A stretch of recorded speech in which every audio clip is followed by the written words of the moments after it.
Okay, so today is June 14th, 2021, and we can start with the 3 bows to the Buddha. 1, 2, 3, and then we can do the salutation to the Buddha.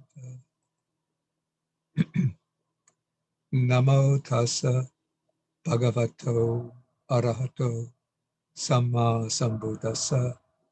Namo tassa bhagavato arahato samma sambuddhassa. Namo tassa bhagavato arahato samma sambuddhassa. Okay, do we have any volunteers to recite?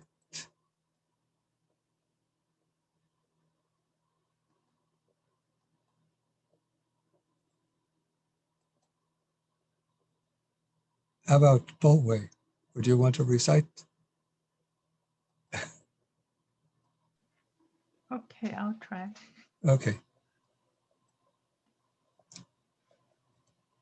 And speak fairly loudly, not too softly. Okay, so we are reading now the Majjhima Nikaya Sutta number 20, which is called the Vitakka Santana Sutta. And we did the first, this explains 5 methods for dealing with distracting or disturbing thoughts. And last week we did the first method, which involves replacing an object that serves as the base for thoughts governed by desire, hatred, or delusion, replacing that object with another object. Okay, so now we come to section number 217, and this will continue with the second method. So tasache bhikkhave bhikkhuno Tasache bhikkhave bhikkhuno tamha nimitta tamha nimitta anyang nimittang manasi karoto anyang nimittang manasi karoto kusalupasangitang kusalupa sanghitang upajanteva upajanteva papaka akusala vitakka papaka akusala vitakka chandupasangitapi chandupa sanghitapi dosupasangitapi dosupasangitapi mohupasangitapi mohupasangitapi tena bhikkhave bhikkhuna tena bhikkhave bhikkhuna tesang vitakkanam te sangvitakanang adinavo upaparikitavo. adinavo upaparikitabo.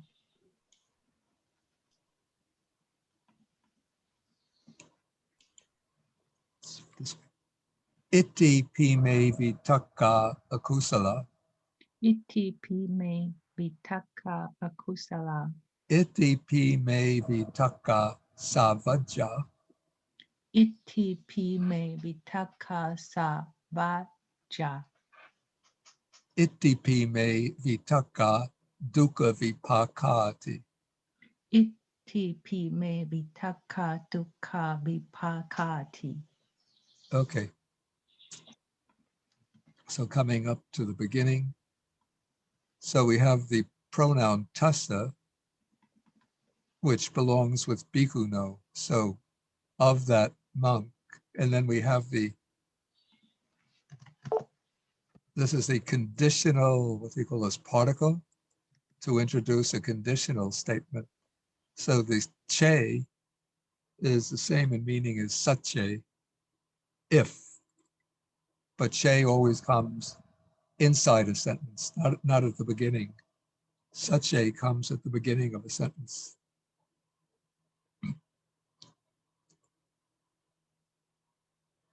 Okay, then the tassa and bhikkhunu also go with manasi karoto. And manasi karoto is what part of speech? Grammatical form? Suki?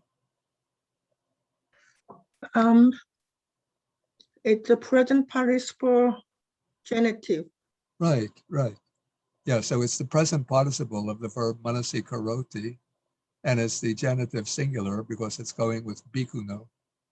So of that monk attending to, then another object that's anyang nimittang, another object which is different, tamha nimitta, from that object, from the original object. Then kusalupasanghitam,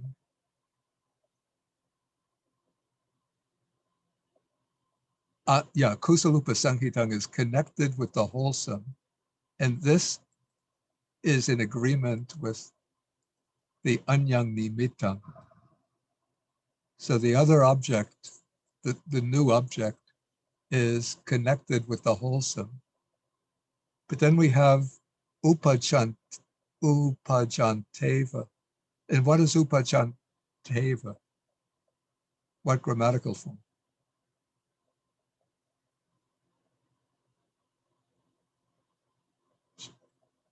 Stephen? Is it upajanti with plus eva? Yeah, it's just the sandhi, the conjunctive. Upajanti plus eva. So arise goes with, the verb arise goes with the papaka kusala vitaka, the bad, unwholesome thoughts. And then the ava is just a way of giving a little emphasis. And then because the two vowels meet, and so the weaker vowel drops out. So there still arise the bad, unwholesome thoughts, which are described as connected with desire, connected with hatred, connected with delusion. Okay, so all of this is setting up the condition here.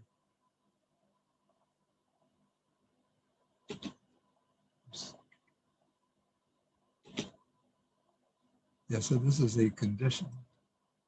And then what follows from that, Tena Bhikkhuna, by that monk, Tesang Vitakanan, of those thoughts, these thoughts connected with desire, hate, and delusion, Adinava, or Adinavo, this is the danger, the drawback, the disadvantage, Upaparikitabo.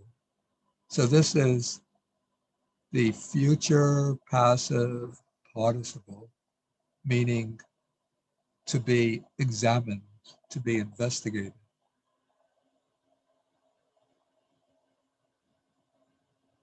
Yeah, this is a somewhat, from a standpoint of English, it's a peculiarity of ancient style Pali.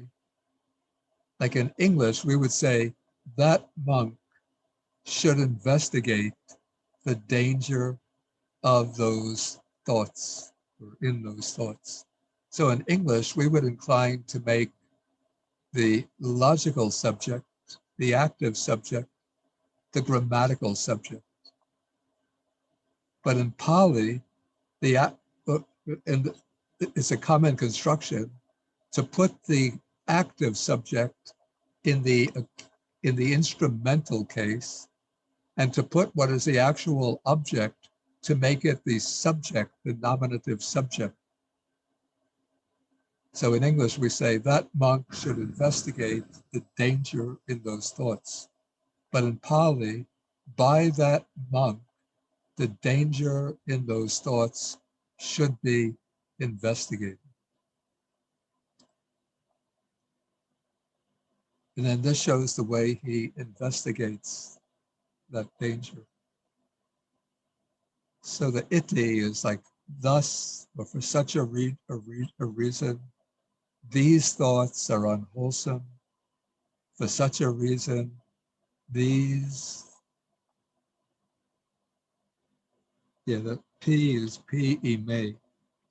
It's one eye dropping out. Thus, again, these thoughts are savacha. Savacha means blamable. And then, thus, these thoughts are dukkha vipaka. They ripen in suffering. They have suffering as they're ripening. What kind of compound? Dukkha vipaka? What kind of compound?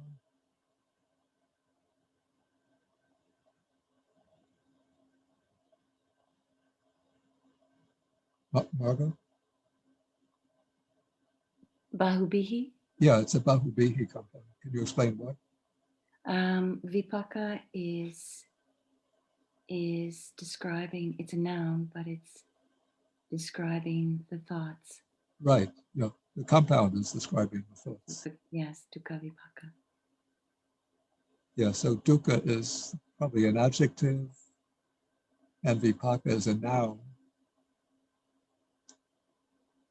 And so if you just had dukkha vipaka alone, then it would be painful results. But here, dukkha vipaka is functioning as an adjective describing vitaka. These thoughts have painful results. Okay, so let's put the whole sentence together now. Okay, if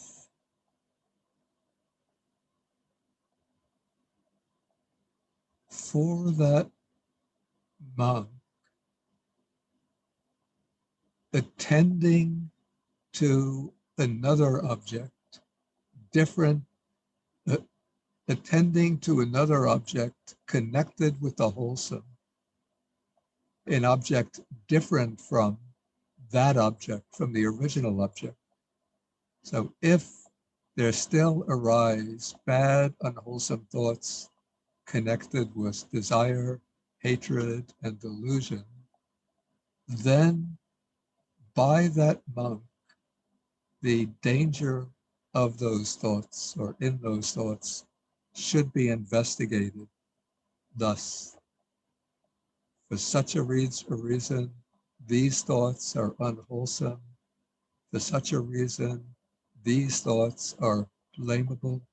For such a reason, these thoughts have painful results. So any questions here?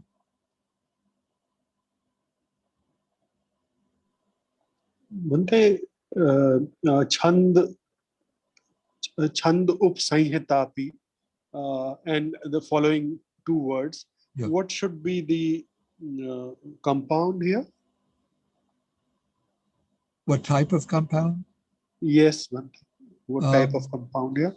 I would say that these are tapurisa compounds, because upasanghita is originally a past participle. And chanda, dosa, moha are nouns. Okay, and so in this case, Upsanhita could be taken as an adjective?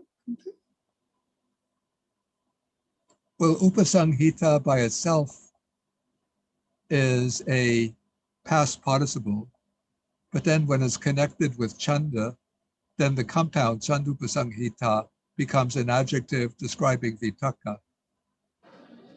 Okay. But it's a tapurisa compound, not a bahubihi, because the bahubihi has to end with a noun. Okay. Okay, man. Thank you. Yeah, years ago, I had been mistaken about this actually.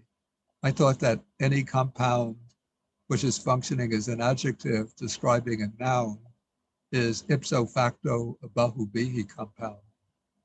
But then I found out that I was wrong. And it's only the compound has to end in a noun for it to count as a bahubihi. Okay. Thank you, Bhante. So any other questions?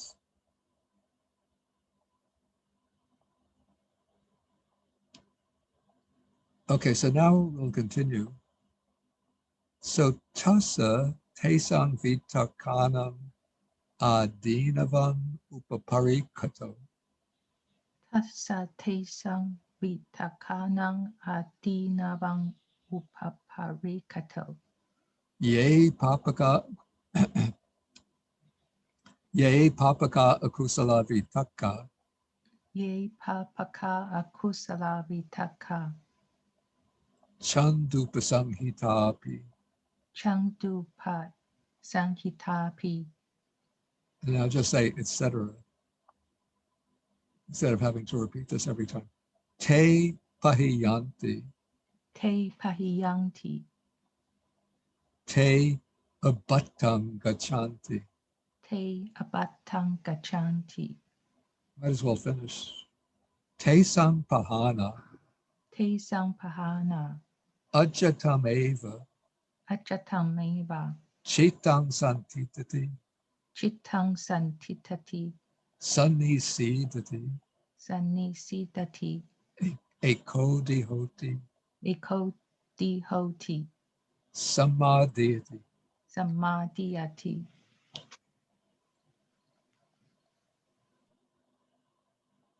Okay, so again, we have tassa as the genitive pronoun going with upaparikato, the present participle, of him examining the danger of those thoughts. Then ye papaka akusala vitaka, those bad unwholesome thoughts connected with desire and so forth, those are abandoned. Those go to, what should we say? They go to destruction, will go to annihilation. Remember, I explained last week, a batang would represent abi plus astang. Whoops.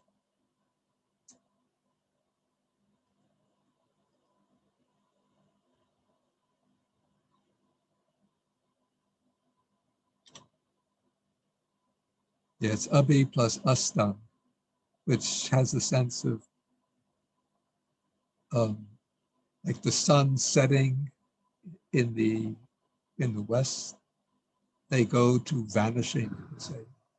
Maybe simply put it, they vanish. They are abandoned, they vanish. So as he, the monk, is investigating the danger of those thoughts, those bad, unwholesome thoughts connected with desire, hate, and delusion, those are abandoned, those vanish. And then we have Tesang Pahana. So Pahana is the ablative case, right? So through the abandoning of them, of those thoughts, the mind becomes stabilized internally. So santitati is to stand. Yeah, sometimes it's used in the negative sense, like to become stagnant. Sometimes, especially in relation to chitta, the mind, the good sense, to become stable. The mind becomes stabilized. Sannisidati, it settles down. Ekodihoti, it becomes unified. Samadhiyati, it becomes collected or composed into samadhi.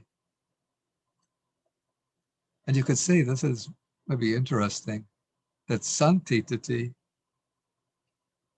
comes from the verb to stand, titati, with the prefix sun. And sannisidati comes from the verb nisidati, to sit down, with the prefix sun. So it seems that some stages are being indicated here. So first, the mind, which has been running and running because driven by those unwholesome thoughts, now it stands still.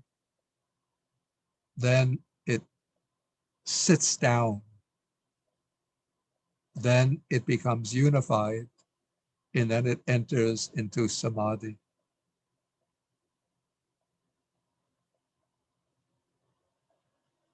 Okay, so any questions relating to the grammar here?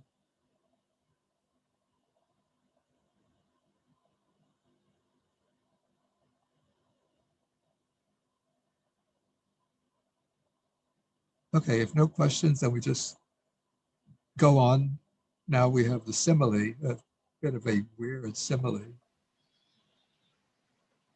So we start off, Sayatapi bhikkhave, Seyatapi bhikkhave. iti va puriso va, Iti va puriso va. daharo yuva mandanaka jatiko. Daharo yuva mandanaka jatiko. Ahi kunapenava, Ahi kuna penava. kukura kunapenava, Kukura kuna penava. manusa kunapenava, Manusa kuna penava. kante asatena, Kante asatena. ati yeya, hara yeya, jigu cheya. Ati yeya. Harayeya. Jikucheya. Okay, so the sayatapi is to introduce a simile. So just as or suppose, then we have itiva purisova. So iti is a woman and puriso is a man. And the woman or man is described as daharo, which means young. And yuva also means young. Young, you could say young, youthful. And then mandana is an ornament. And then jatiko means a kind of, but here it seems to be used in the sense of being fond of ornaments.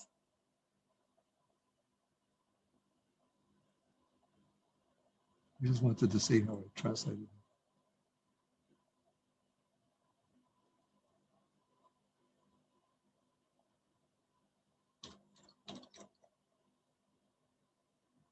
Yeah, I had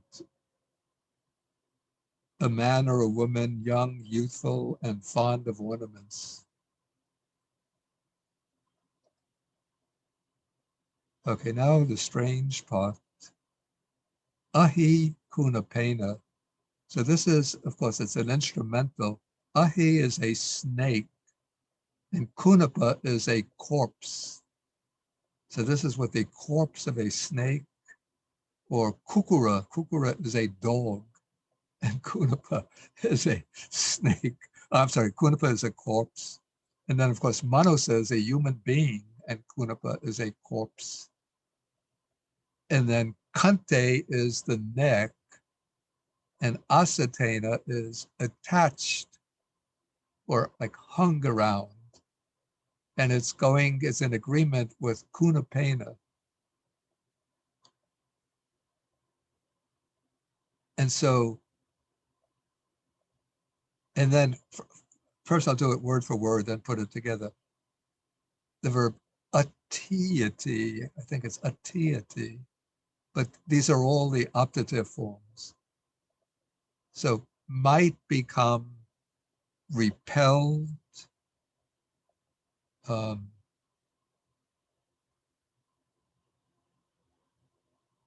harayeya. I think it's the indicative form, harayeti, to be, okay, this is to be repelled, to be horrified, maybe. Jigucheya, to be disgusted, would become disgusted. So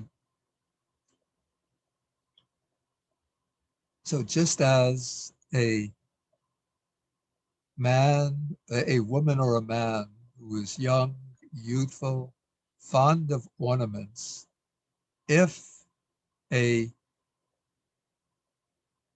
corpse of a snake or the corpse of a dog or the corpse of a human being were to be hung around their neck, they would become repelled, would become horrified, would become disgusted.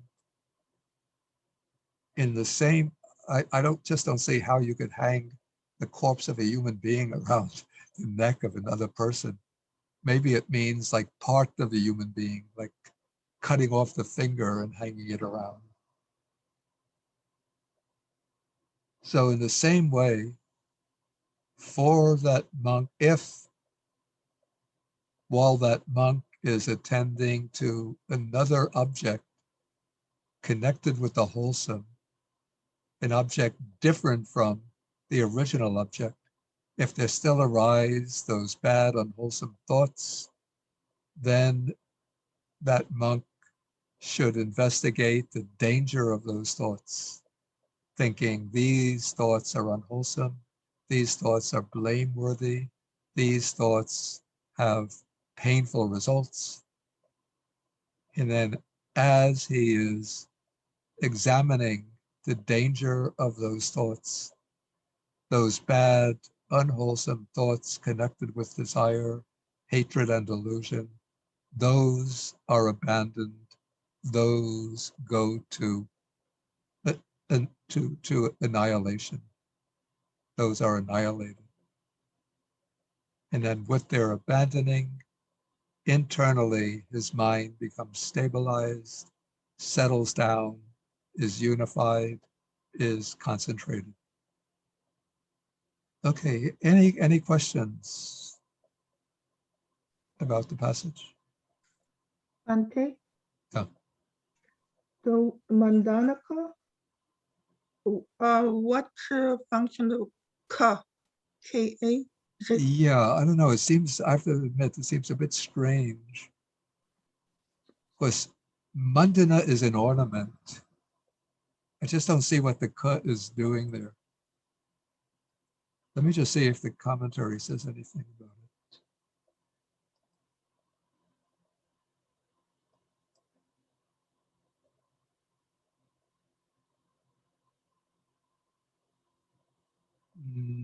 No, even the commentary doesn't say anything. Not here. Let me just see if it says something someplace else. Yeah, I would have just expected mandana jatiko. But Thank you. let's just do a search.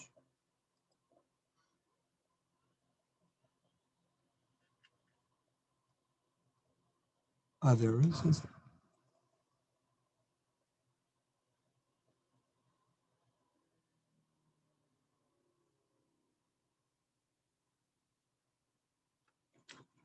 Ah, I think I see the sense now.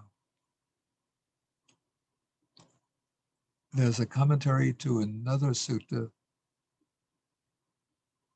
Yeah, I think this is sutta number 5 in the Majjhima Nikaya. It uses the same simile. And so the commentary there,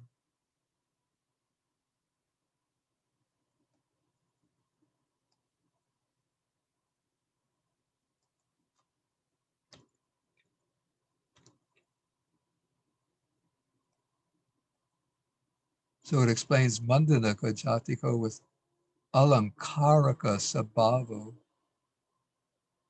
So Alankara is also means like adornment or ornament.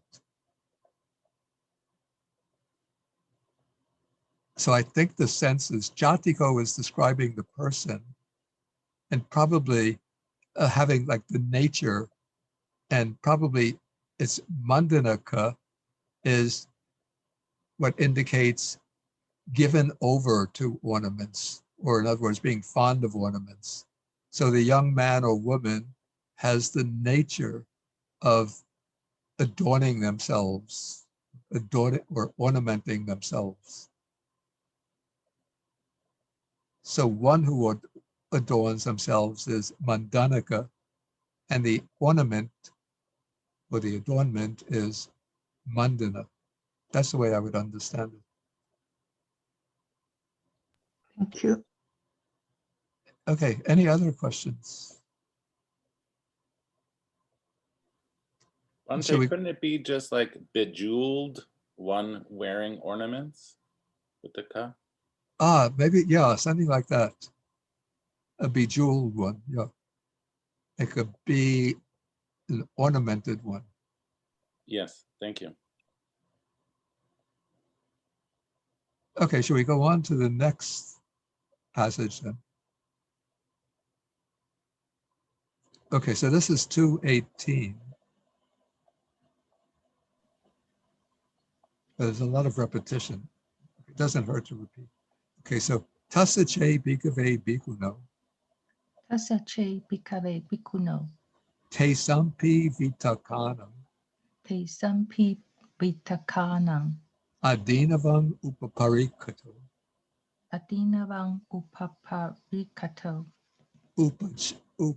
upajanteva papaka kusala vitaka upajang teva papaka akusala vitaka chandupasanghitapi, etc. changdu pahi sangti pi. Okay, so we don't have to repeat all of those. So, tena bhikkhave bhikkhuna, Tena bhikkhave bhikkhuna te samvitakanam, te samvitakanam asati amanasikaro apajitabbo. asati manasikaro apachtapo. And then tassa te samvitakanam, asati amanasikaram, asati amanasikaram apajito. Tassang tesang vikatanang asati amanasikarang apajato. Ye papaka akusala vitaka. Ye papaka akusala vitaka. And then I just jump down to te pahiyanti, te abatang gachanti. Te pahiyanti te abatang gachanti. Okay, then the rest, again, just the same. Te sampahana ajitam eva chitam santitati. Te sampahana ajatang meva chitang santitati Sannisidati sannisitati ekodi hoti samadhiyati. eko di hoti samadhiyati.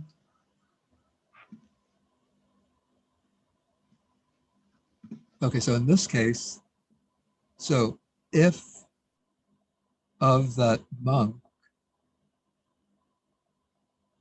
investigating the danger of those thoughts, there still arise the bad, unwholesome thoughts connected with desire and so forth. Then, again, I'm going to translate very literally first. By that monk, of those thoughts, non-mindfulness and non-attention should be entered upon, or maybe should be undertaken. Okay, and then putting it into normal English. So if while that monk is investigating the danger of those thoughts, there still arise the bad, unwholesome thoughts, then that monk should enter upon or should undertake lack of mindfulness and lack of attention to those thoughts. And then for him, or when he is entered upon lack of mindfulness and lack of attention to those thoughts, then those bad, unwholesome thoughts connected with desire and so forth, those are abandoned, those go to extinction. And then through their abandoning, internally, his mind is stabilized, settles down, becomes unified, and is concentrated. Yeah, so this is interesting that, usually the Buddha says, be mindful, be mindful. Mindfulness should be established. Always be mindful of what is going on within the mind. But here he says, in this case, one should undertake or enter upon non-mindfulness, non-attention. But I think, how do we understand the sense here? Does the Buddha want us just to fall into negligence and heedlessness? Hello, Bhante. Is it possible that he's suggesting to not strive so much?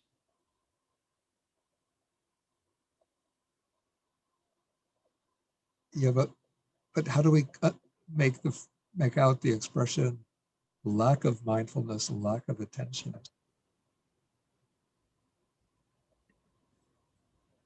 I'm not sure. Bhante, could he just mean ignore it? Yeah, but usually the Buddha says that, you shouldn't ignore what's going on in the mind. You have to Right. Right. Just the way I would understand this is that one just doesn't sort of latch on to those thoughts and start indulging them and following up on them.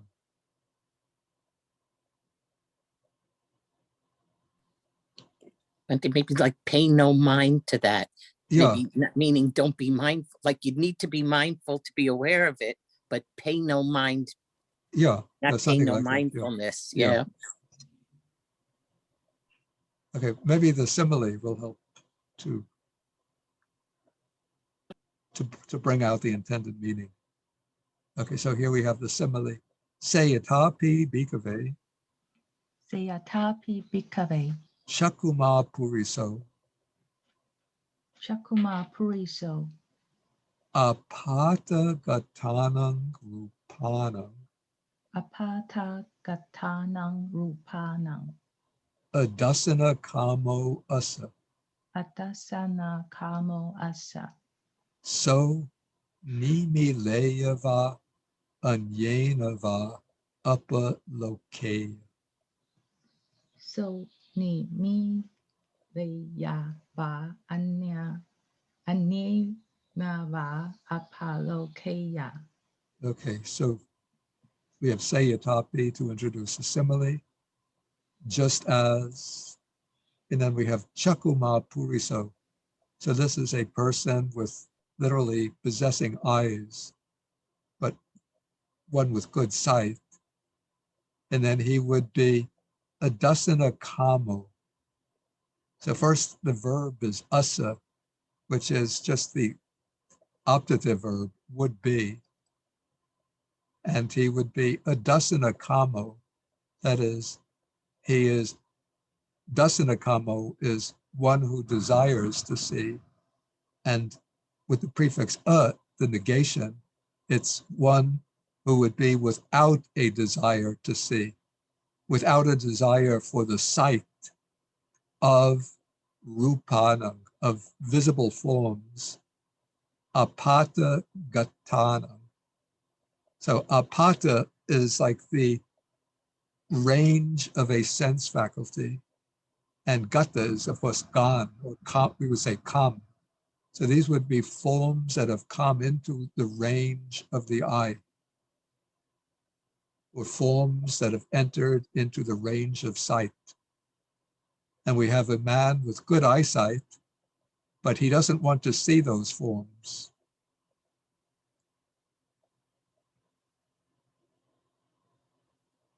And so he would ni milea. So this means to close the eyes.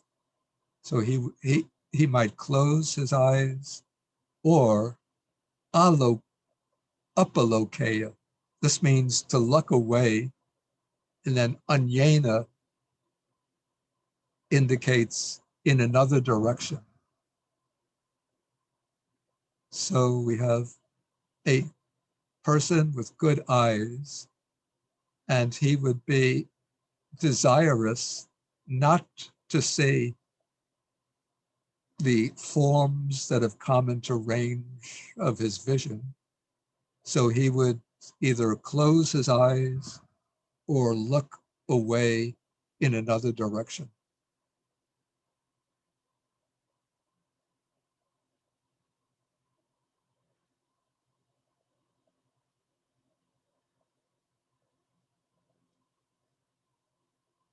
And so in the same way, if of that monk, while that monk is examining the danger of those thoughts, there still arise the bad, unwholesome thoughts.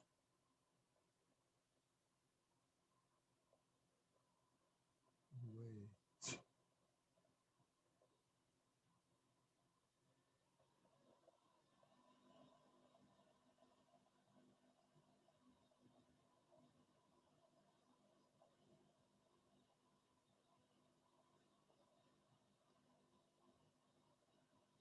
Is there a copying error here?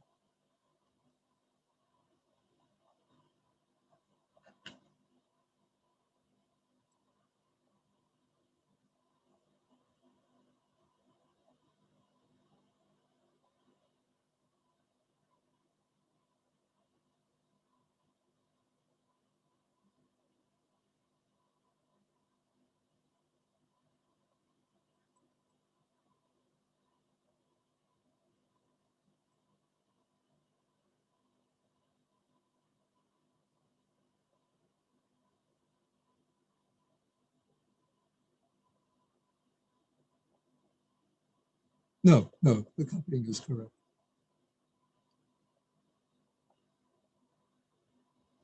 Though it seems something is missing, isn't it?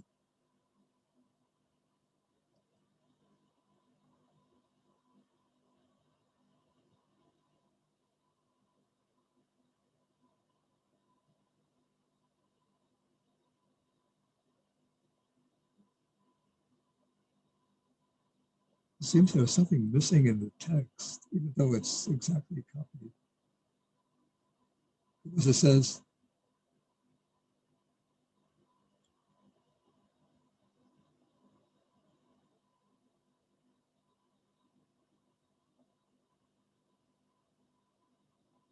because the conclusion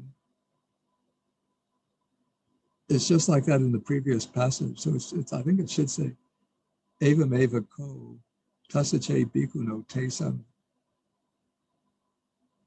The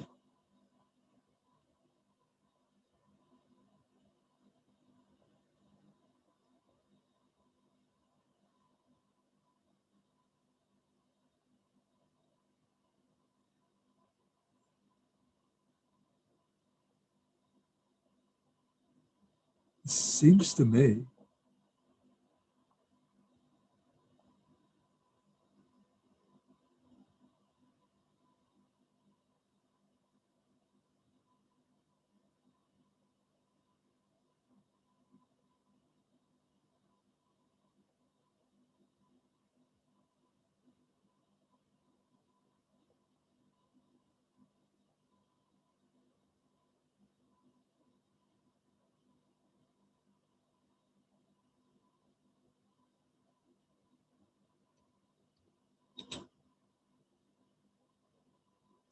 that it should read in the same way, if of those monk.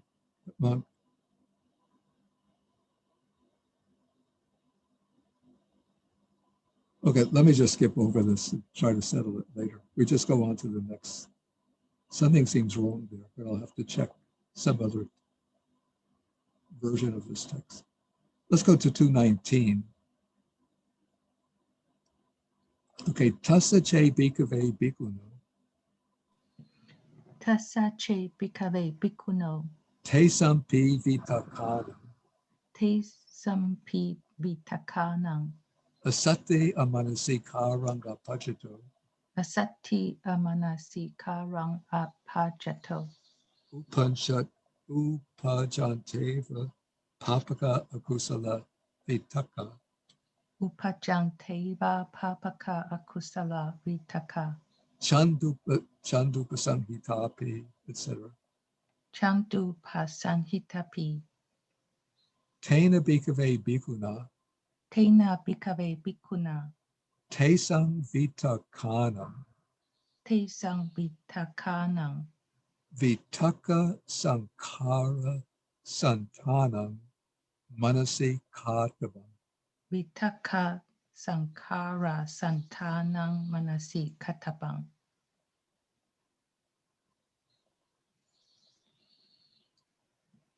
Then tassa tesang vitakkanam, Tassa tesang vikatanang. vitaka sankhara santanam, manasi karoto. Vitaka sankhara santanang manasi karoto. Ye papaka akusala vitaka, Ye papaka akusala vitaka. and then chandupa samhitapi, etc. Te pahiyanti, Te pahiyanti. te abatang gachanti, Te abatang gachanti. te sampahana, Te sampahana. ajatameva chitang santitati, Ajatam meva chittang santitati. sannisidati, Sannisidati. ekodi hoti, Vikodi hoti. samadhyati. Samadhyati. Okay, so we have in the case of if for that monk who has entered upon non-mindfulness and non-attention to those thoughts. So if there still arise the bad, unwholesome thoughts connected with desire and so forth, and this is where it gets a little tricky or difficult. So I'll give my tentative interpretation, and then we'll look at the commentary. So by that monk, the stopping or stilling the activity of thoughts should be attended to in relation to those thoughts. So we have here a rather complicated compound. Vitaka, of course, is the thought. Sankhara could be activity, but I'm going to see how the commentary explains it. And santana could be stopping, causing to stop, or like stabilizing. So let us look at the commentary to this.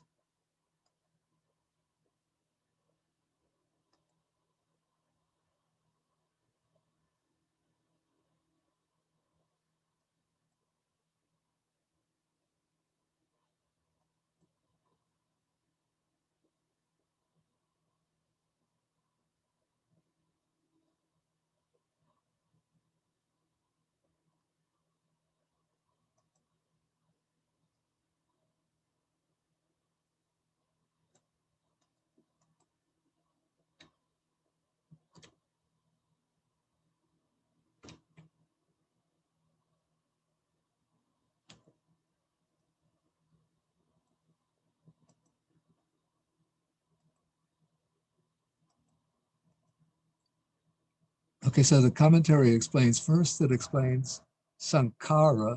First, it just gives the verb sankharoti, to form, to construct. But then it explains what it refers to. It gives pachayo, the condition, karana, the cause, and mula, the root. Then santitati eta. So here it stands still. That is santana. So this is probably santana would be the standing still, or maybe the stopping of the condition or the activity of the thought. So that is what should be attended to. And then it goes on to explain, this is what is meant,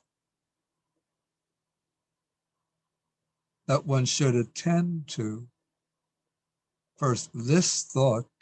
What is its cause? What is its condition? What is the reason for what reason has it arisen? And so in this way, the root of those thoughts and the root of that root should be attended to. And so when the thought arises, one raises the question, why has this thought arisen? And then when you find the reason why the thought has arisen, what is the reason why that reason has arisen? And so this is compared, we didn't do the simile, first we do the simile.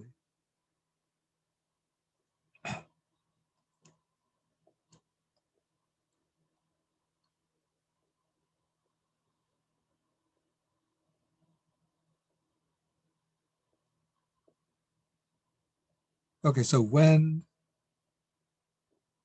one is attending to the stopping of the causes or conditions for the thoughts in regard to those thoughts, then whatever bad, unwholesome thoughts there are, those are abandoned, those go to extinction, and through their abandoning, internally the mind becomes stable, settles down, is unified, is concentrated.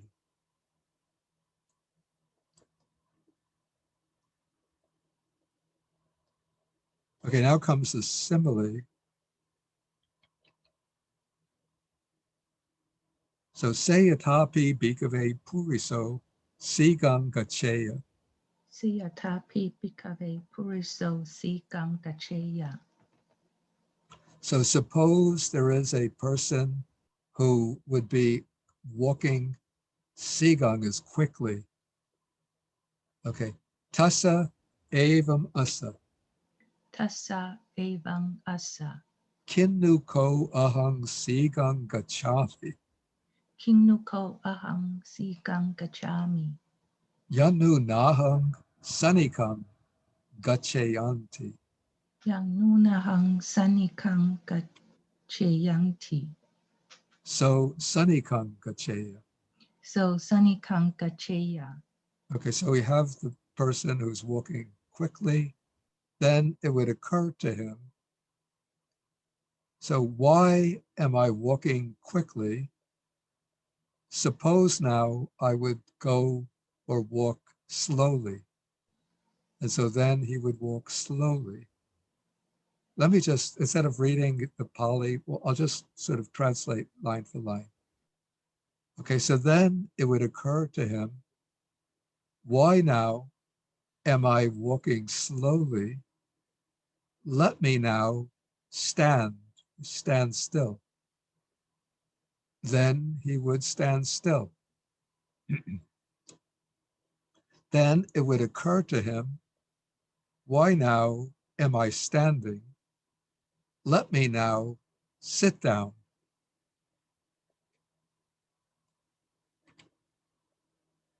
And then he would sit. And then it would occur to him, why now am I sitting? Let me now lie down. And then he would lie down.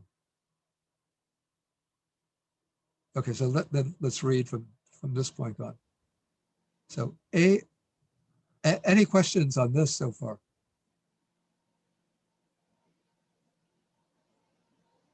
Okay, this is all pretty simple. So evang hiso bhikkhave puriso. Evang hiso bhikkhave puriso. Olarikang iriyapatam. Olarikang iriyapatam. Abhinivajetva. Abhiniva jetava. Sukumang iriyapatam kapeya. sukumang sukumang iriya patang kapeya.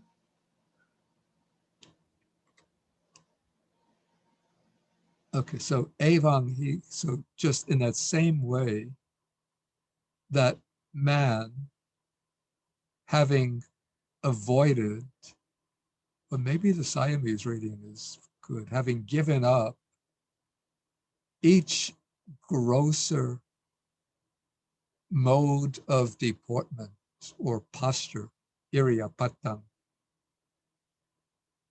And then olarika is gross, and the repetition is because there's a series of postures that are given up. And sukuma means subtle, and then it's repeated because there's a series of subtle postures that are adopted. So in the same way that man, having given up each gross mode of deportment or gross posture, would adopt in each case a subtler posture. So he's going from walking quickly to walking slowly to standing to sitting to lying down.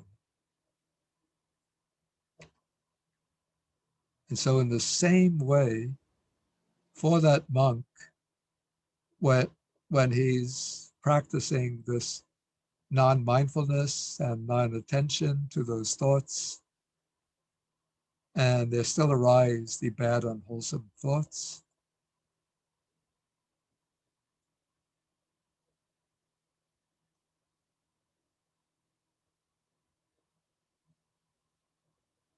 or then those bad, unwholesome thoughts connected with desire, hatred, and delusion, those are abandoned.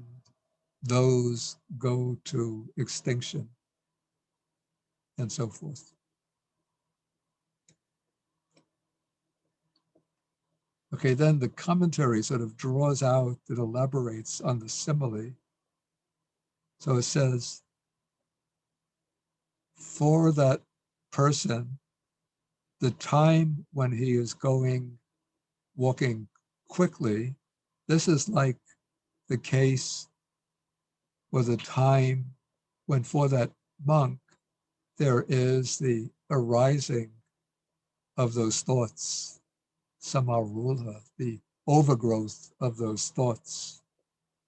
Then like the time when he's walking slowly, that is like the time of the cutting off of the movement of those thoughts.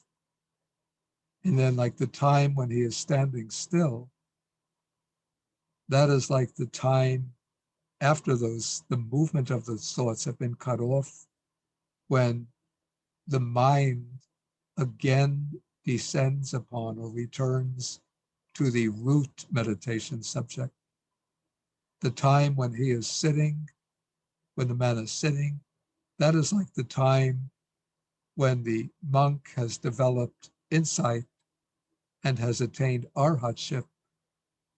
The time when he's lying down is like the time when he spends the entire day in the attainment of fruition, which has nibbana as its object.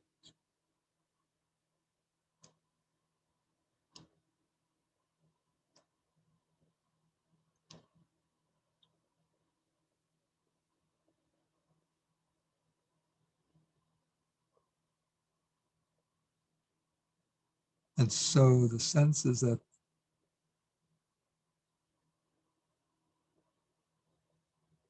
as one is sort of inquiring into the root and or the cause, and then the second level cause and so forth of those thoughts, asking these thoughts, what are they caused by? What is their condition?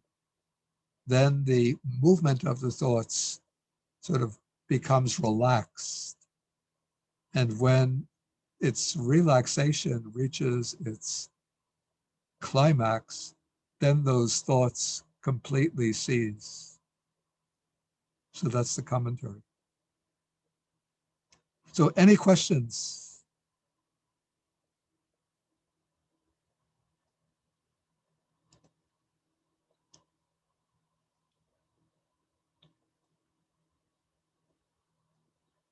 Okay, now we come to the fifth method, and this is in section 220. Tassa che bhikkhave bhikkhuno, Tassa che bhikkhave bhikkhuno, te sampi vitakkanam, te sampi vitakkanam, vitaka sankara santanam, manasi karoto. vitakka sankara santanam manasi karoto, Upachanteva papaka akusala vitakka, upajanteva papaka akusala vitakka, chandupasanghitapi, and so forth. chandu pahisat, chandu pasanghitapi. It should really be one sentence. Then tena bhikkhave bhikkhuna, Tena bhikkhave bhikkhuna, I think there should be dantebi dantam adaya, dantepi danta madaya, jivhaya talum ahacha, jibhaya tang talang ahacha, yeah, ahacha, ahacha, yeah, chetasa chitam, chetasa chittang, abhinigan hitabam, abhinigan hitabang, abhinipiletabam, abhinipiletabang, abhisantapetabam. abhisanta petabang.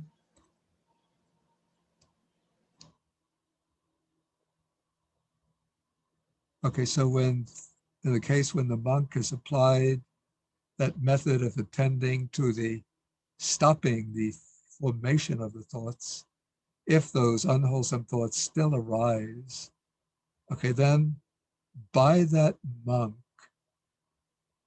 so this is dantebi, this is the instrumental of danta, which is teeth, with teeth, and then dantam is the accusative, teeth.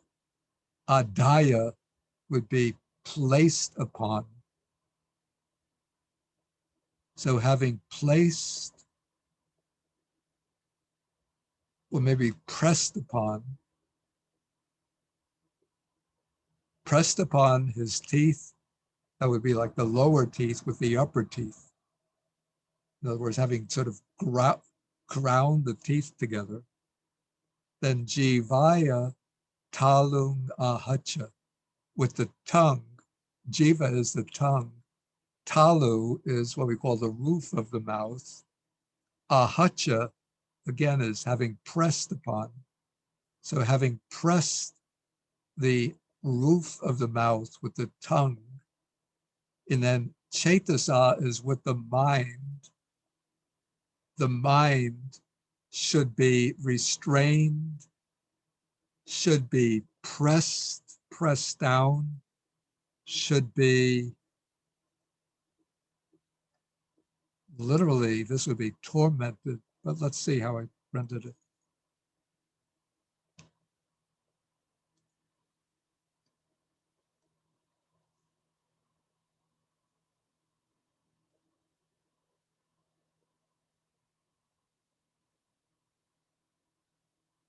He should beat down, constrain, and crush his mind with his mind. So with his teeth, with his teeth clenched, with his tongue pressed, having pressed against the roof of his mouth, with his tongue, he should beat down, restrain, and crush mind with mind. So this, this is using the forceful method. I'm going to get a little water and vinegar that helps to get the phlegm out.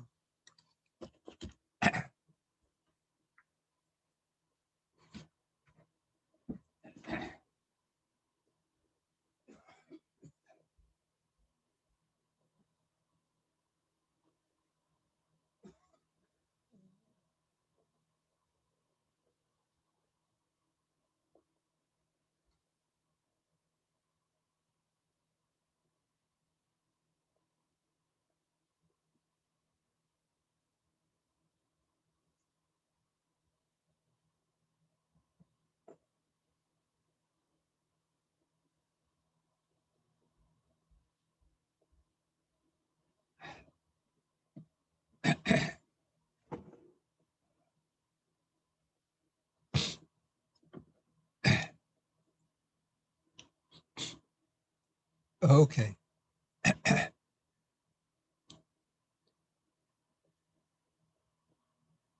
Yeah, so it would be something like having pressed the teeth with the teeth, or we would say having clenched the teeth together. And then with the tongue, having pressed against the roof of the mouth. Then with the mind should be restrained, should be pressed down, or even oppressed or suppressed. The mind should be suppressed. And santapeti like means to burn up.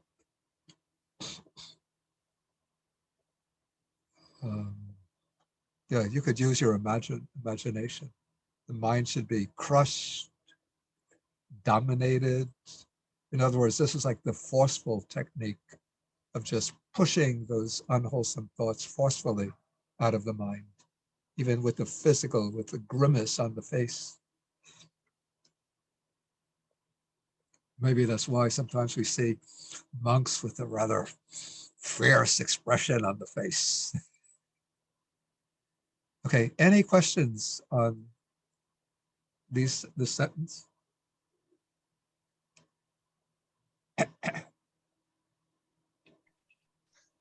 Bante, Go ahead. in that word, Dante Vedanta Adaya. Yeah, I'm not, your voice is not coming through clearly. Oh, Okay, yeah, that's better. is it okay? Yeah, yeah. All right. The Dante Vedanta Adaya. Yeah. What's the base form of the verb adaya?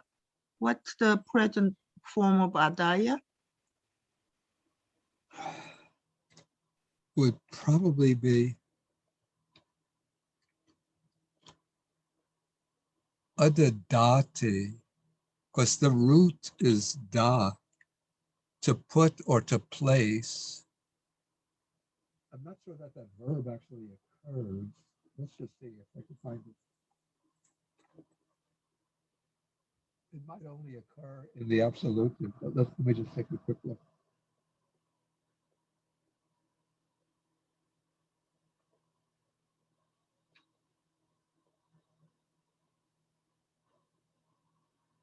Adahati, I'm sorry.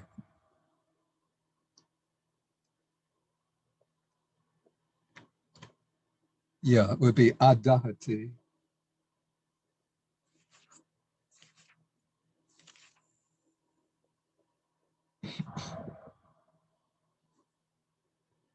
Which the dictionary gives to place on, to establish, to settle, to kindle a fire is another meaning. Okay. Yeah, thank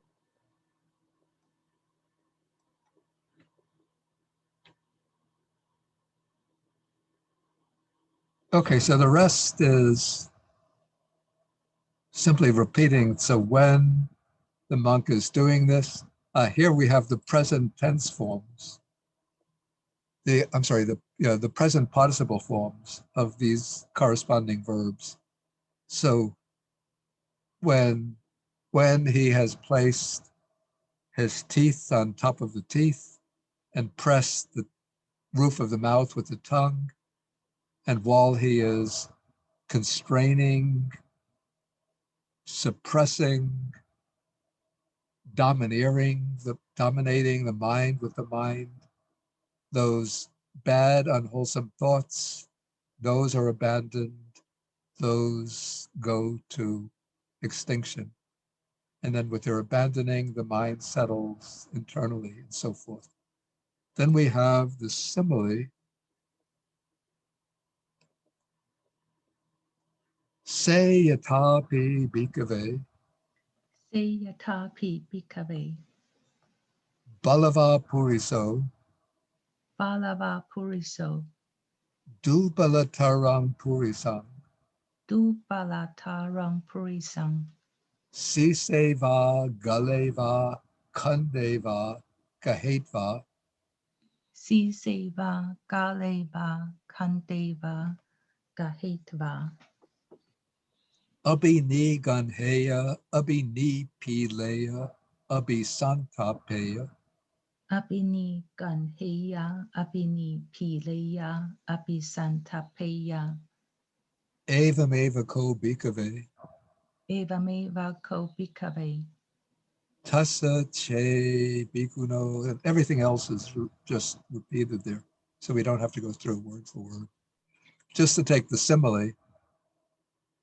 So suppose, or just as we have a Balava Puri, so a strong man, and then we have a Dubala Taram Purisam. This would be a weaker man. So the Balava Puri, so the strong man is the nominative subject. The weak man is the accusative object. So the strong man, just as Gahetva, having grabbed the strong man, having grabbed the weak man on the head, or gale, around by the throat, or kande, that's the shoulder, having grabbed him on the shoulder, then would press him, that would restrain him, would press him down, would overpower him.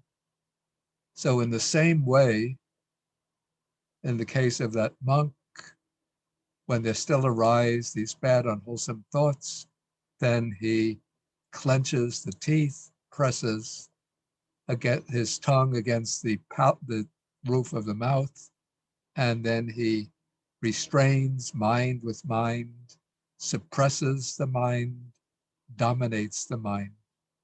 And then as he's doing so, those thoughts vanish and his mind becomes stable, settles down, is unified and concentrated.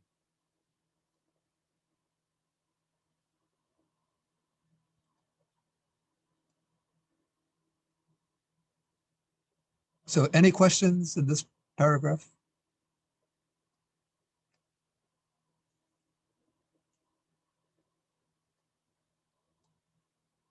Okay, then we come to paragraph 221, and I'm going to skip over a lot of this because all this is saying is that when the monk applies, and then it goes through the 5 different methods.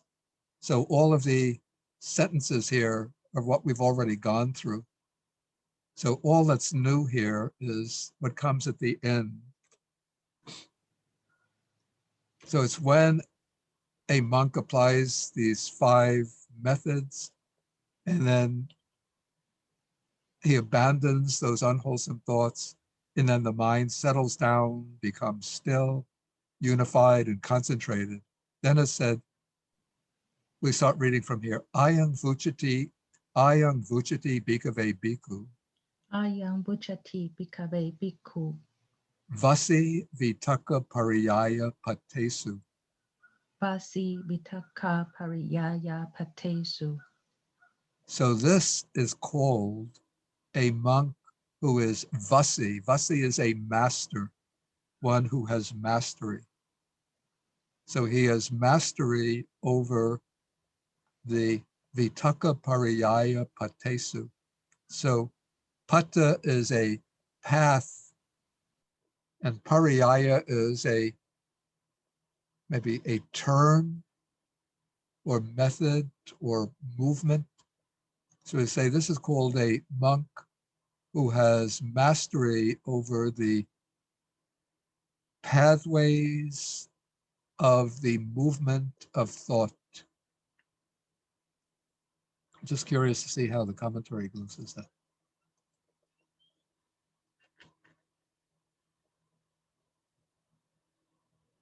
Yeah, the commentary takes Chinavasi. He has achieved mastery over the pathways of the movement of thoughts.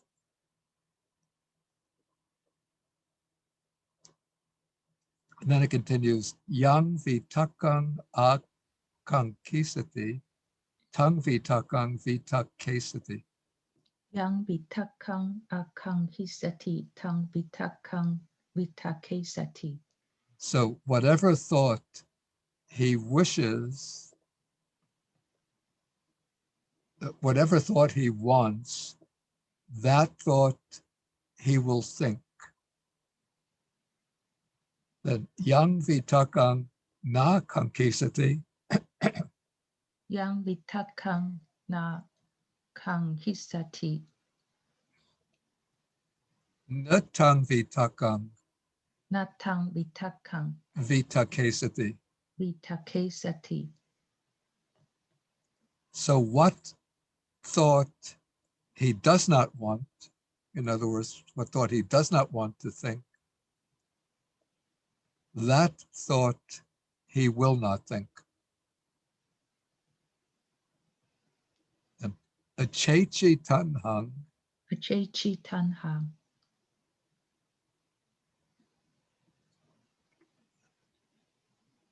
vya, I think I would take the Sinhalese PTS reading. Vya vatayi sangyojanam, Vyavatai sang yojanang. sama manabi samaya, Samma manapi samaya. antam akasi dukasati. Antam makasi dukasati. Okay, so first, achechi. This is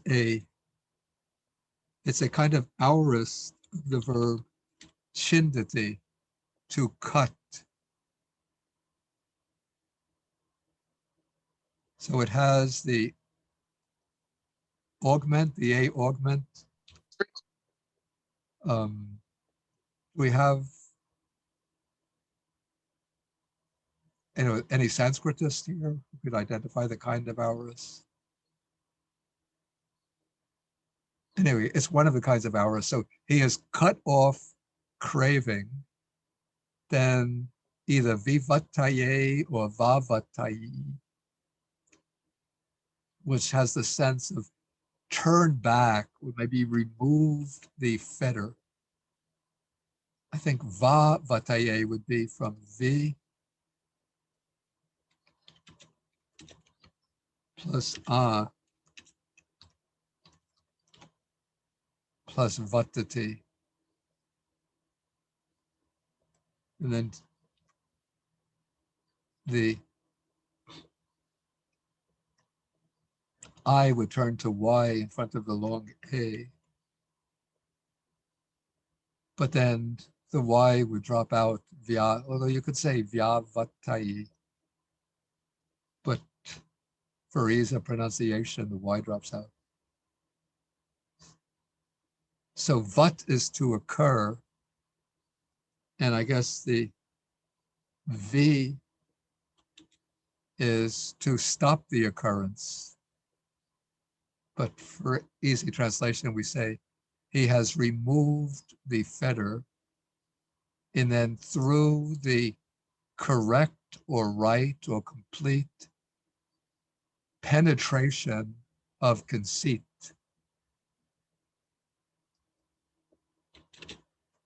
Anta Makasi. Akasi is the aorist of Karoti, and Anta means the end. So he has made an end of dukkha, of suffering.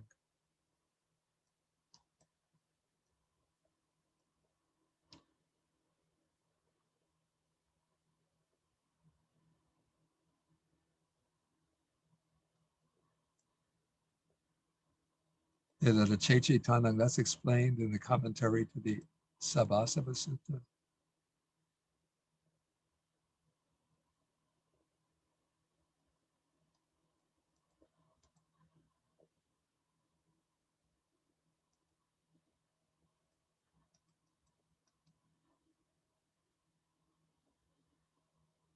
Yeah, so the commentary,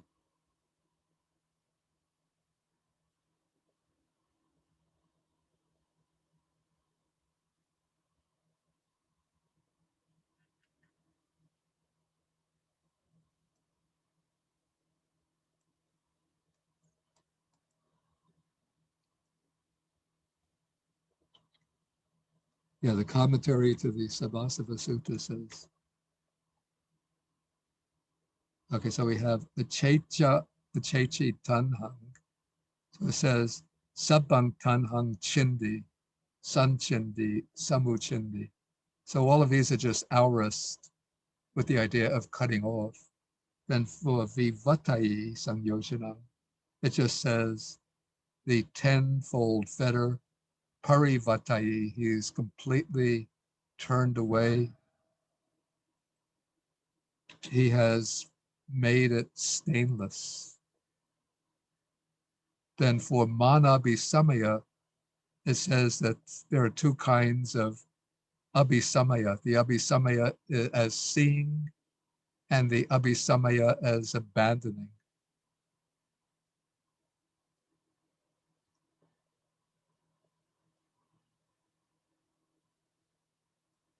Okay, so any questions here?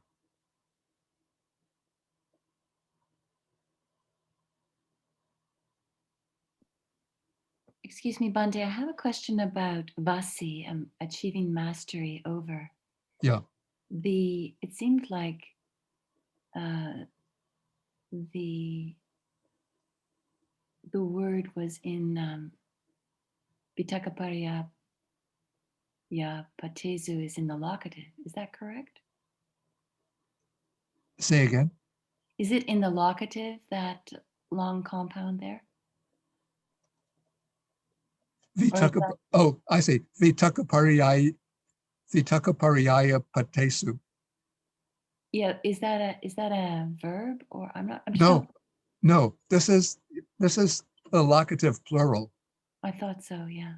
Yeah, so it would be mastery in regard to, in relation to the pathways of the movement of thought.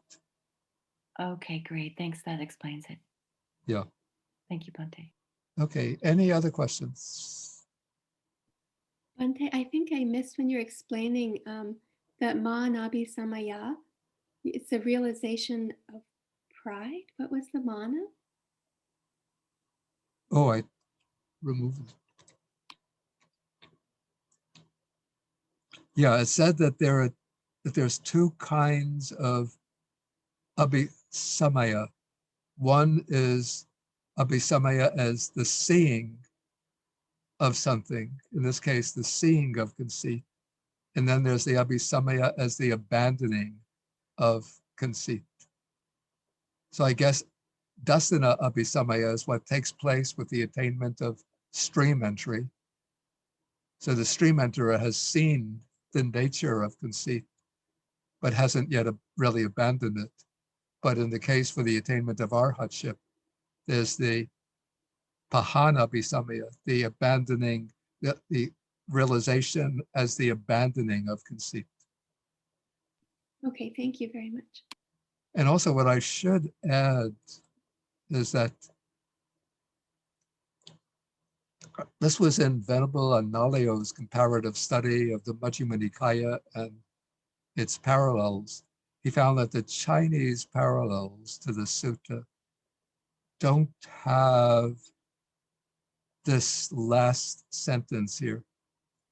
And I agree with that. It doesn't, because nothing is said here about gaining, deep insight into the real nature of things. But it's just speaking about gaining mastery over the courses of thought. And so it seems to be going too far to say that one who has achieved that mastery over thought has therefore cut off craving, removed the fetters, and made an end of dukkha. It seems that the reciters of the Nikayas maybe inserted this sentence, carrying it over from an earlier sutta, because it just doesn't make good sense. Okay, we'll take a 5-minute break. Let's see the exact time. 2:29, we'll give ourselves a 6-minute break. And 2:35, then we'll come to the Sutta Nipata.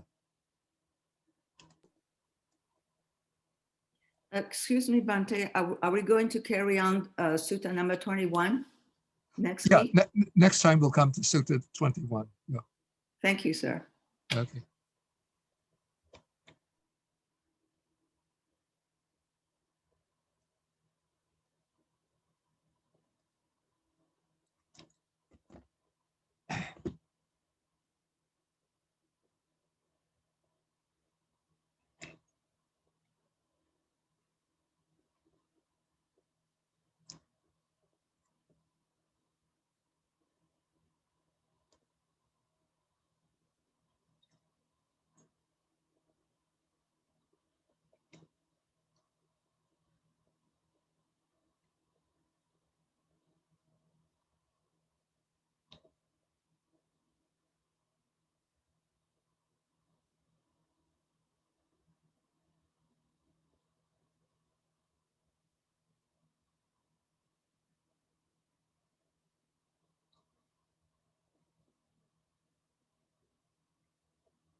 Bante?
Okay.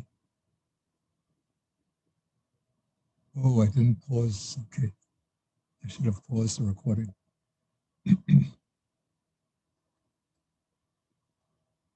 Okay, so now we are coming to the Sutta Nipata portion.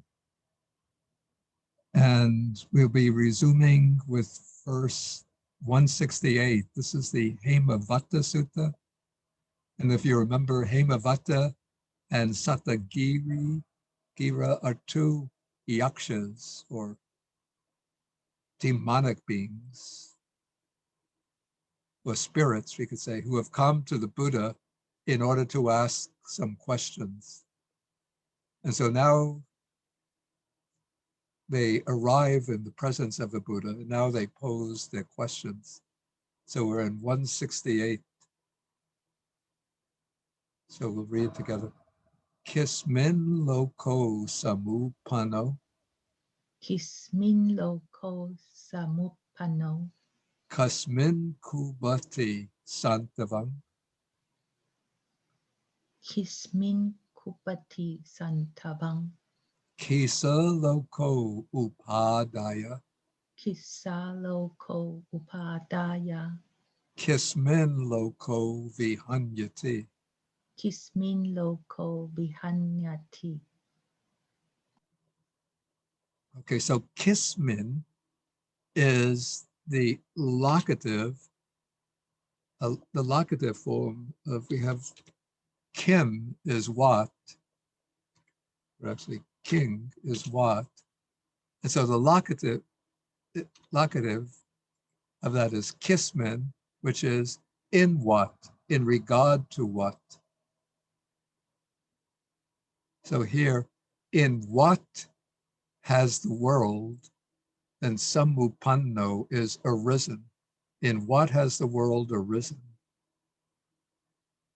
Then in what does it make santavang is intimacy? Maybe in English we would say form intimacy. So in what does it form intimacy? Or maybe in English we would say, with what does it form intimacy? Then we have kisa loko upadaya. So having clung to what? Kisa would be the, actually I think kisa could be kingsa. King as the accusative with sa, just a little particle.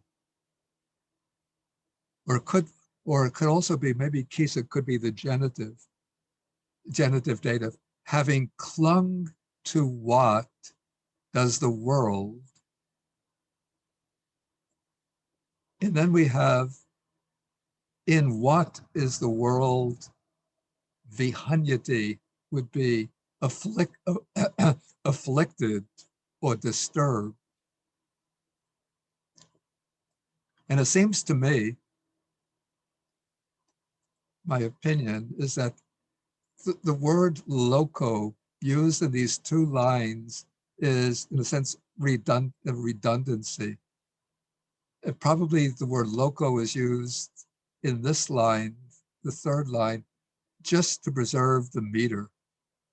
So the way I would take the sense, the way I took the sense, having clung to what is the world, afflicted in regard to what?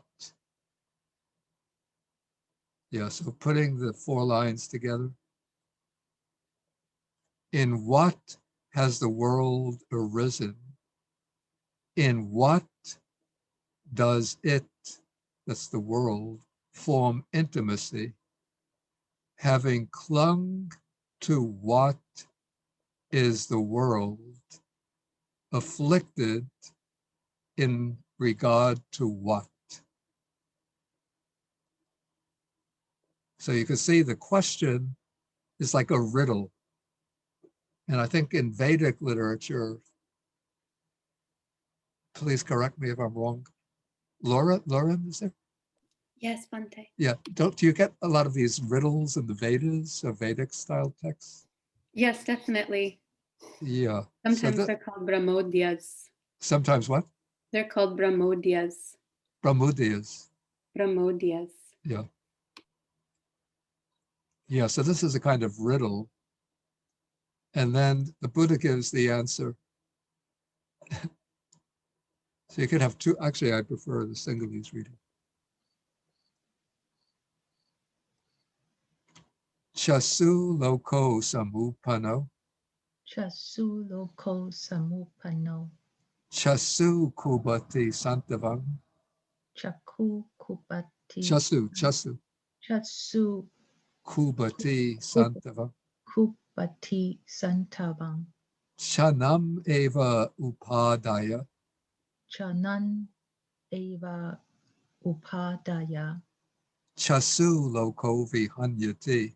Chasu loko vihanyati. Okay, so the Buddha's answer is that the world has arisen in six.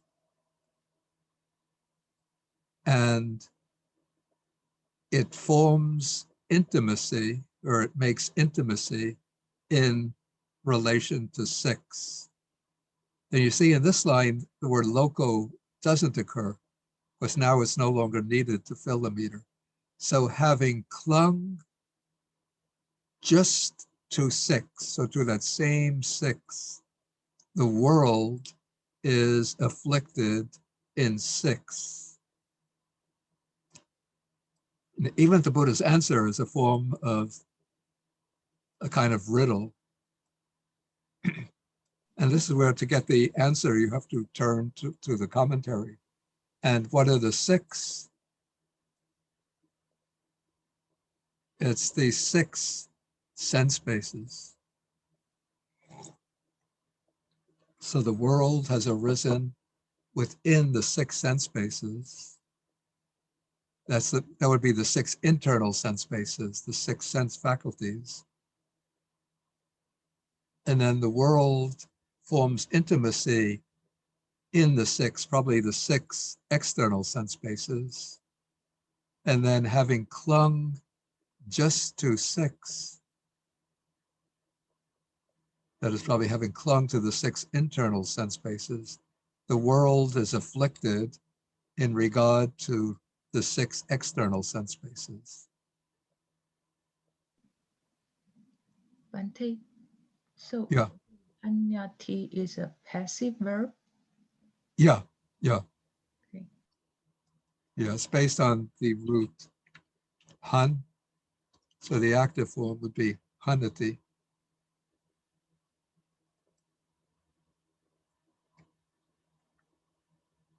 Okay, now the yaksha asks another question.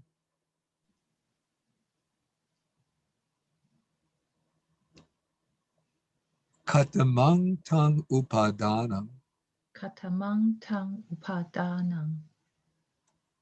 yata loko vihanyati Yata loko vihanyati. niyanang puchito bruhi Niyanang puchito bruhi.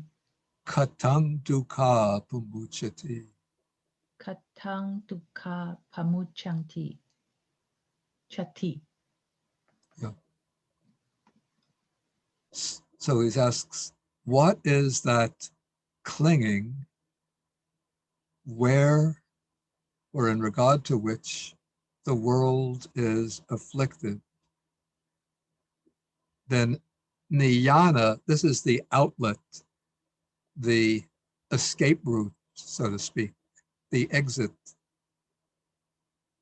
So puchito is asked. So when you are asked about the exit, bruhi, this is a second person imperative, speak. How is one released, pamuchati, from dukkha? How is one released from suffering?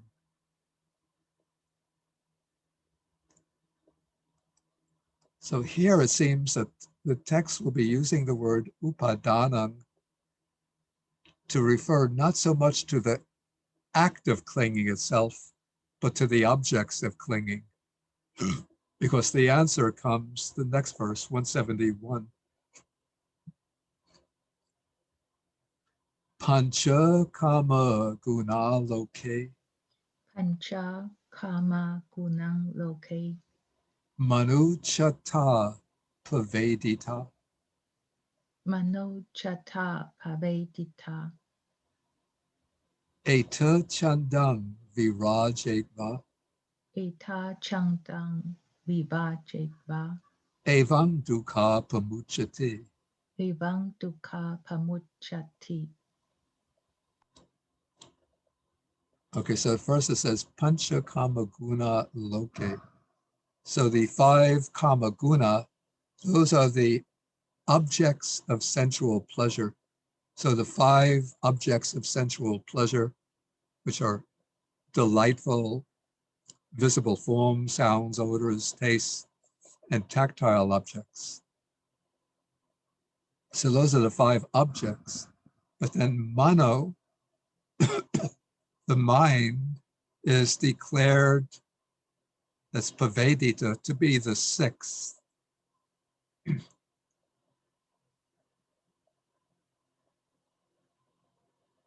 Oh, I think we take it this way. The 5, yeah, okay.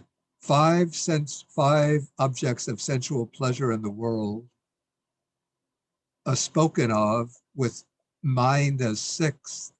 So manochata is functioning somewhat like an adjective going along with kama guna, which is why it's masculine nominative plural. And so when the 5 sensual objects are mentioned, then the 5 sense faculties are implied as their subjective counterparts. And when mind is mentioned as the 6th, then its object, the dhammas, the mental objects, are implied. So in this way, we have the 6 internal sense bases, or the 6 faculties, and the 6 objects are spoken of. So the 12 sense bases. Then eta chandang virajetva. Virajetva is an absolutive. We have the verb virajati, which means to become detached from.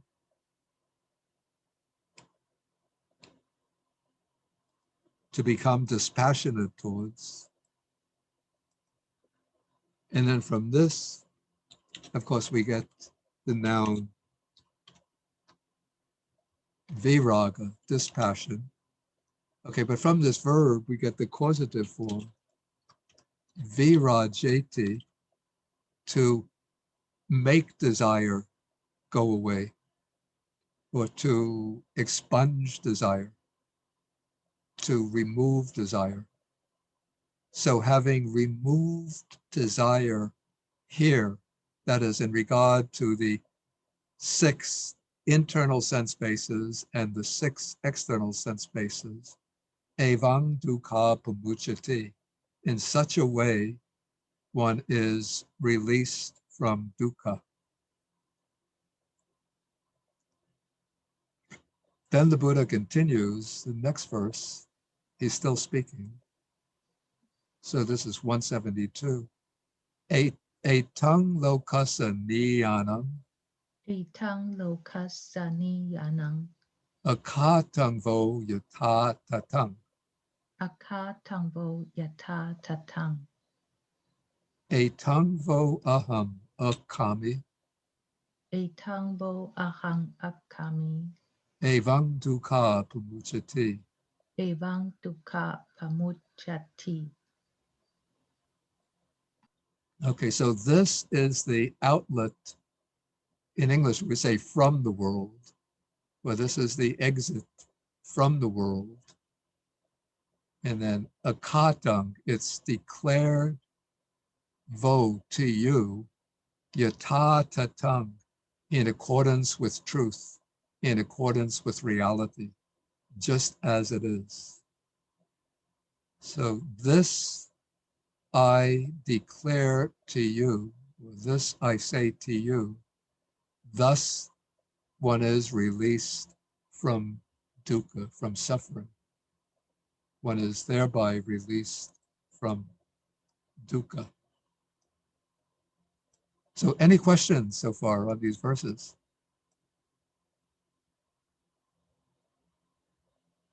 Yeah, they're rather cryptic verses. Bhante, is it very common to describe the world in terms of the 6 ayatanas? In fact, there are whole sutras which explain the world in that way. Let's see where they are. Samyutta Nikaya, chapter 35. It might be sutta number 117, something like that. The Buddha says, that in the world by which one is a perceiver and thinker of the world, that is called the world in the teaching of the Noble One. And then the Buddha gets up and leaves, and then all of the monks are perplexed. And then they come to Venerable Ananda. They say, please explain the meaning of the statement. And then the Venerable Ananda says, as I understand it, it is the eye, ear, nose, tongue, body, and mind. That is the thing within the world by which one is a perceiver and conceiver of the world.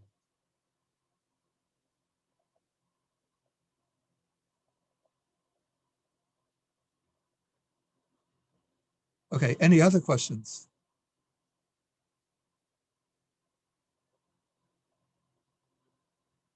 Okay, shall we go? Let's see.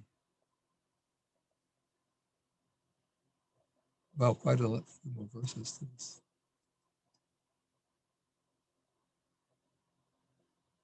Oh, but we could do the next pair. Or the next 3 verses, I think. Okay, so 173.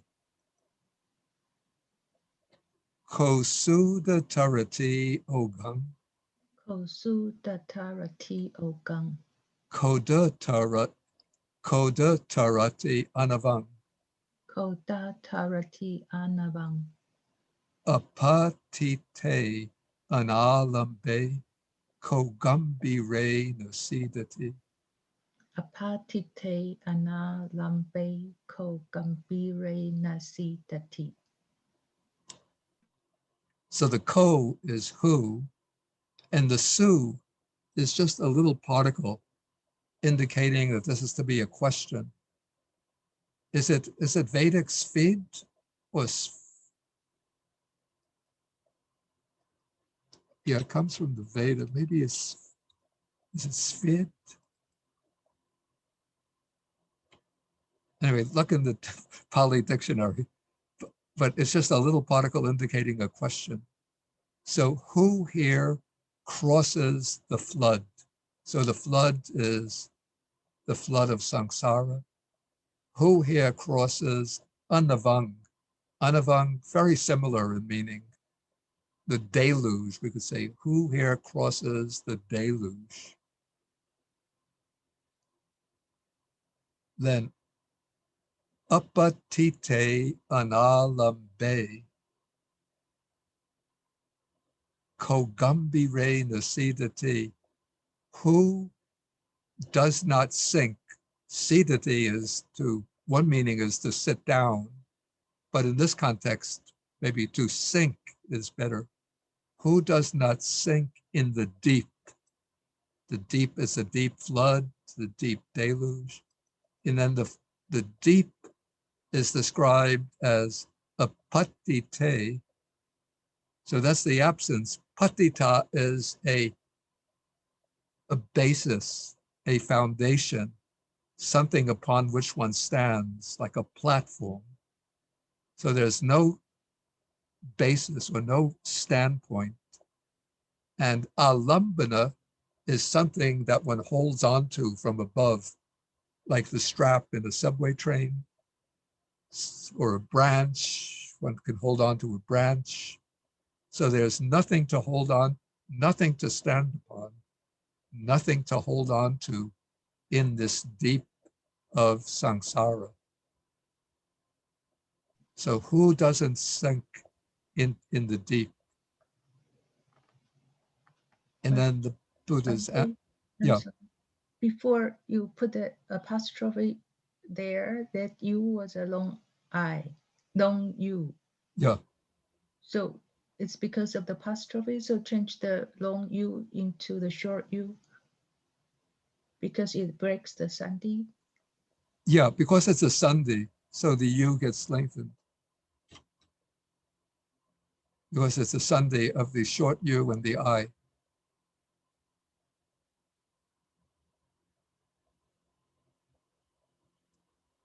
Okay, so let's go to the answer. 174.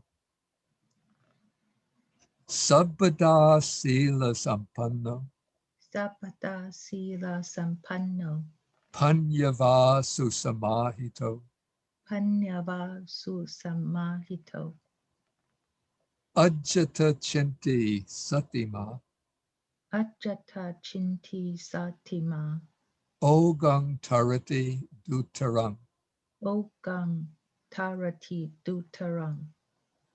Okay, so sabbada is always, then sila sampanno, possessed of sila, of good behavior. Panyava is one who possesses panya or wisdom. Susamahito is one who is well concentrated, one with samadhi. Then ajita chinti. So chinta is thought and ajita is or reflection, and ajita is internally. So one reflecting internally, satima, one who has mindfulness. So one who has sila, samadhi, panya, mindfulness, and internal reflection, crosses the flood. And the flood is described as dutarang, which is from dur, hard, and tara is from tarati, to cross. So it's the flood that is hard to cross.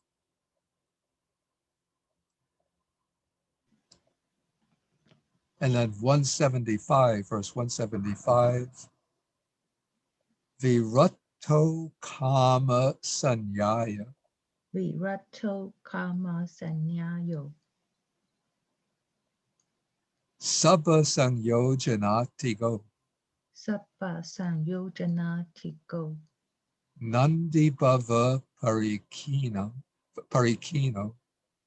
nandi baba parikino, so gambire nasidati. so gambire nasitati. Okay, so virato means one who refrains from.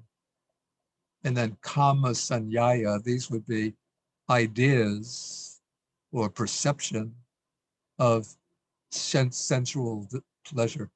So one who has refrained from perception or ideas of sensual pleasure, then sabba sangyojanatigo. So here we have attigo, which is from, the go is from gachati, and atti is beyond. So attigo is one who has gone beyond. And then it's sabba sangyojana, all the fetters. So one who has gone beyond or overcome all the fetters. The nandi bhava parikino. So parikino is eliminated, one who has eliminated.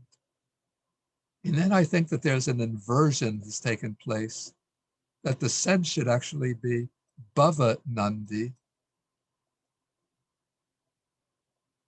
which would be delight in existence. But probably for metrical reasons, the words have been inverted. So one who has eliminated delight in existence. Yeah, in my published translation, I had one who has utterly destroyed delight in existence. That follows the commentary. So you could take it either way. One who has eliminated delight and existence, or one who has eliminated delight in existence. So that one does not sink in the deep. So that's the Buddha's reply to the question.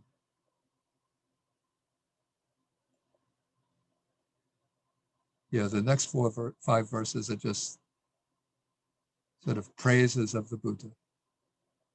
So we could leave those for next time. Okay, any questions on anything that we've covered today? Does this explanation seem clear? The verses are not so easy, I have to say.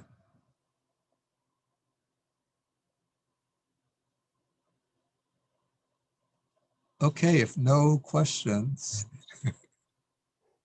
then we'll end the class. And so we'll end with 3 bows to the Buddha. 1, 2,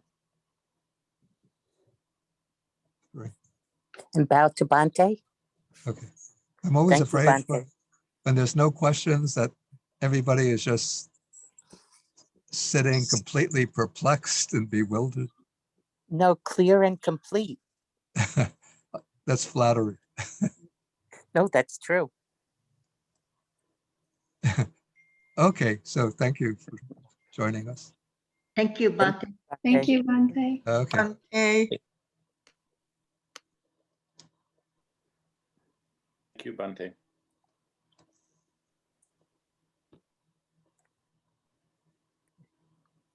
Thank you, Balway, for reading. Yeah. Thank you, Bante. Thank you, Bante. Have a good week, everybody. Okay, bye-bye.